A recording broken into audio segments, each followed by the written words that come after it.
కులవర్తన్ పోలీసుల నుంచి తప్పించుకుని పారిపోయాడు. ఎస్పీ ధీరజ్ కునుబిల్లి రక్షక్ వాహనంలో నిందితుడిని అదుపులోకి తీసుకుని వెళ్తుండగా పారిపోయాడు. అతని ఆచూకీ కోసం 3 బృందాలు విస్తృతంగా గాలించాయి.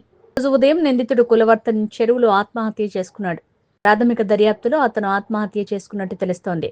ఎస్పీ ధీరజ్ కునుబిల్లి మనకి ముద్దాయికి వెళ్ళి మనం డోర్ బ్రేక్ చేసి చూసినప్పుడు ముద్దాయి అండ్ పక్కనే డ్రమ్లోని చనిపోయిన పాప కూడా శవం కూడా లభ్యమైంది.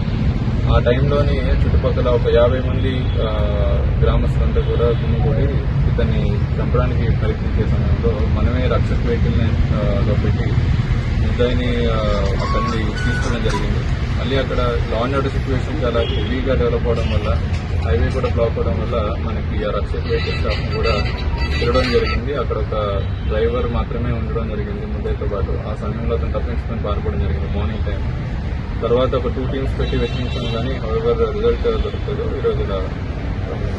నిన్న జరిగిన ఆందోళనలో కొన్ని యాంటీ సోషల్ ఎలిమెంట్స్ యాక్టివ్ గా పాల్గొన్నాయి అనేది ఒక జరుగుతుంది. అది ఎంతవరకు అంటే ఆల్రెడీ ఎవరైతే ఇదంతా ఇష్యూని పొలిటిసైజ్ చేశారో లేదంటే ఇది ఒక రాంగ్ ధోరణి వైపు తీసుకున్నారో వాళ్ళందరి మీద కూడా కేసు రిజిస్టర్ చేయడం జరిగింది. స్ట్రిక్ట్ యాక్షన్ తీసుకుంటాం.